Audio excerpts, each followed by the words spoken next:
அனைவருக்கும் கணித வணக்கம். இப்ப பார்க்க போறது 6ஆம் வகுப்புக்குரிய கணக்கு, முதல் பருவம், பயிற்சி 1ல் 5வது கணக்கை பார்க்க போறோம். 5, 2, 0, 7, 3 என்ற இலக்கங்களை பயன்படுத்தி மிகப்பெரிய 5 இலக்க எண்ணையும் மிகச்சிறிய 5 இலக்க எண்ணையும் எழுதுக அப்படின்னு சொல்லி கொஸ்டின் கொடுக்கப்பட்டிருக்கு. என்ன செஞ்சிருக்காங்க? 5 நம்பர்கள் கொடுக்கப்பட்டிருக்கு. இந்த 5 நம்பரையும் இருக்கிறதுலே பெரிய நம்பரா நம்ம மாற்றி எழுத போறோம். அதே மாதிரி மிக சிறிய 5 இலக்க எண்ணை நம்ம உருவாக்கி எழுத போறோம். இப்போ பாருங்க, மிகப்பெரிய 5 இலக்க எண். இப்போ இந்த கொடுக்கப்பட்ட இந்த 5 நம்பர்ல பெரிய நம்பர் என்ன? 7. அப்ப 7 ஃபர்ஸ்ட் போட்டுக்கலாம். எளிதாக எழுதுற முறை இது. அடுத்த நம்பர் என்ன? 5. 5 போட்டுக்கிறோம். அதுக்கப்புறம் அடுத்த நம்பர் என்ன? 3.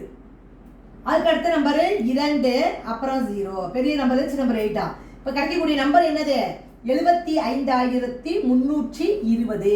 இதுதான் இந்த கொடுக்கப்பட்ட எண்களை வரிசைப்படுத்தி எழுதும் பொழுது மிகப்பெரிய 5 இலக்க எண்ணாக கிடைச்சிருக்கு. அதே மாதிரி மிக சிறிய 5 இலக்க எண் என்ன அப்படின்னு சொல்லி கேட்டிருக்காங்க. அப்ப நம்ம என்ன பண்ணுவோம்? ஃபர்ஸ்ட் 0 போட மாட்டோம். ஃபர்ஸ்ட் அப்ப 2 ஃபர்ஸ்ட் போட்டுக்கிறோம். அடுத்து 0 போட்டுக்கிறோம்.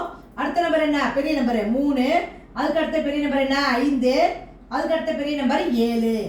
அப்ப அதுக்குரிய கணக்குக்குரிய விடை என்ன கிடைச்சிருக்கு? 20,357 அப்படிங்கிறது தான் மிக சிறிய 5 இலக்க எண்ணு.